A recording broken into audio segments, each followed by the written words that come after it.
بسم اللہ الرحمن الرحیم۔ السلام علیکم۔ کسی نے اپنے ایک دوست کا واقعہ سنایا کہ میں پڑھائی کے بعد لندن سے واپس آیا، سارا دن گھر پہ پڑا رہتا۔ ایک دن میری والدہ نے مجھ سے کہا دوڑ کر جاؤ اور ہمسایوں سے تھوڑا سا نمک مانگ کر لے آؤ۔ میں نے حیرت سے ماں کی طرف دیکھا اور کہا امی جی آپ کل ہی نمک لے کر آئی ہیں، وہ کہاں گیا؟ اور دوسرا اللہ کا ہم پر بڑا احسان ہے، بڑا کرم ہے، ہم ہمسایوں سے نمک کیوں مانگ رہے ہیں؟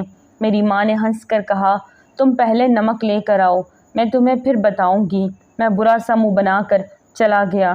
ہمارا ہمسایہ بہت غریب تھا، اس کا دروازہ تک ٹوٹا ہوا تھا۔ میں نے اس کی کنڈی بجائی، خاتون خانہ باہر آئی۔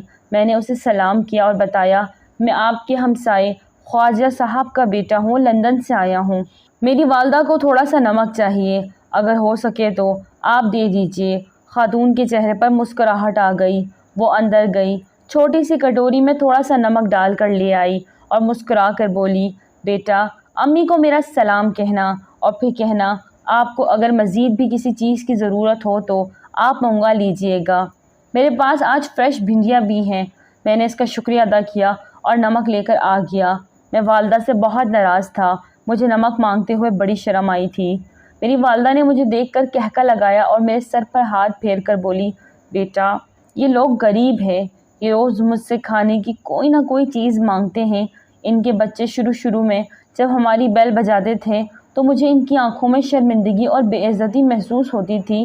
میں نے انہیں شرمندگی سے نکالنے کے لیے یہ طریقہ ایجاد کیا ہے، میں ہر دوسرے دن ان سے کوئی نہ کوئی چیز مانگتی رہتی ہوں، کبھی نمک مانگ لیتی ہوں تو کبھی مرچ، کسی کو بھجوا دیتی ہوں اور کبھی دوپٹہ، چادر یا بالٹی مانگ لیتی ہوں۔ میرے مانگنے کی وجہ سے یہ کمفرٹیبل ہو جاتے ہیں اور ان کو جو بھی چیز چاہیے ہو یہ ہم سے بے دھڑک لے لیتے ہیں۔ یہ سن کر میری آنکھوں میں آنسو آ گئے۔ میں نے اپنی امی کا ہاتھ تھاما اور دیر تک چومتا رہا۔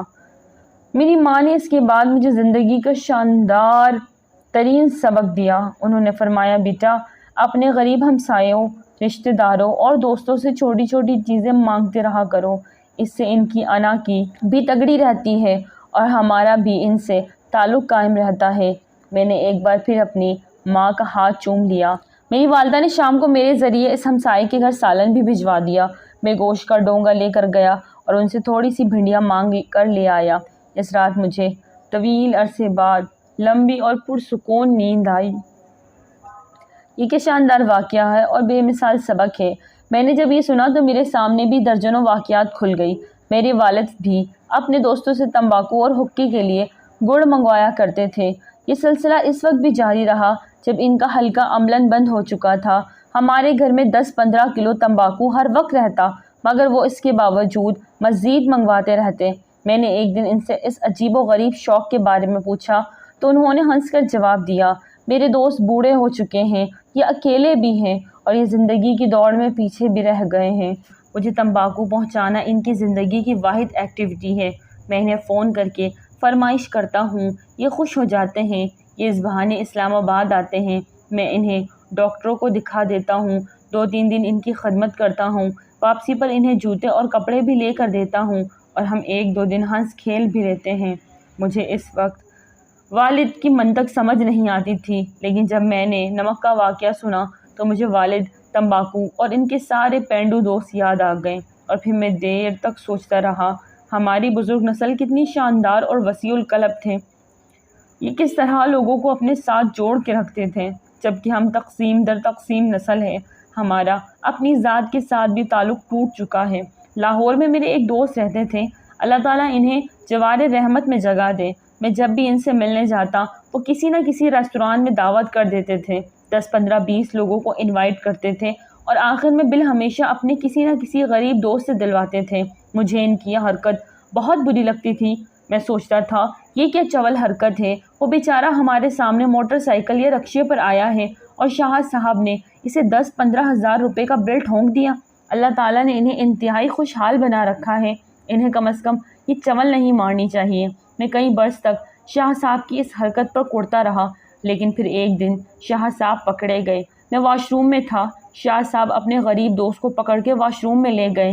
وہ دونوں نہیں جانتے تھے کہ میں اندر ان کی گفتگو سن رہا ہوں۔ شاہ صاحب نے اپنے غریب دوست کی ٹھوڑی کو ہاتھ لگایا اور اس سے کہا، یار حماد، باہر میرے دوست ہیں، یہ مجھے بل نہیں دینے دیں گے، تم یہ پیسے رکھو اور جب ویٹر بل لائے تو تم بل پکڑ کر زبردستی ادا کر دینا۔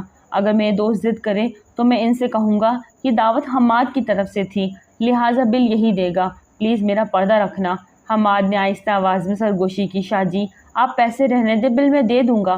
شاہ صاحب نے دوبارہ اس کی ٹھوڑی کو ہاتھ لگایا اور منت کی لہجے میں کہا، حماد پلیز تم یہ رقم ادھار سمجھ کے رکھ لو، لیکن بل اسی سے ادا کرو، اور اس کے ساتھ ہی رقم اس کے جیب میں ڈال دی۔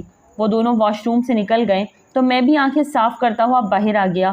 دعوت کے آخری میں جب بل آیا تو سب نے اونچی آواز میں کہنا شروع کر دیا، میں دوں گا میں دوں گا، لیکن شاہ صاحب نے حسب عادت اونچی آواز میں کہا، یہ بل حماد دے گا، یہ چودھری صاحب سے ملنا چاہتا تھا، لہٰذا اسے اب اس ملاقات کی قیمت بھی ادا کرنی پڑے گی، اور ساتھ ہی حماد نے بل پکڑ لیا۔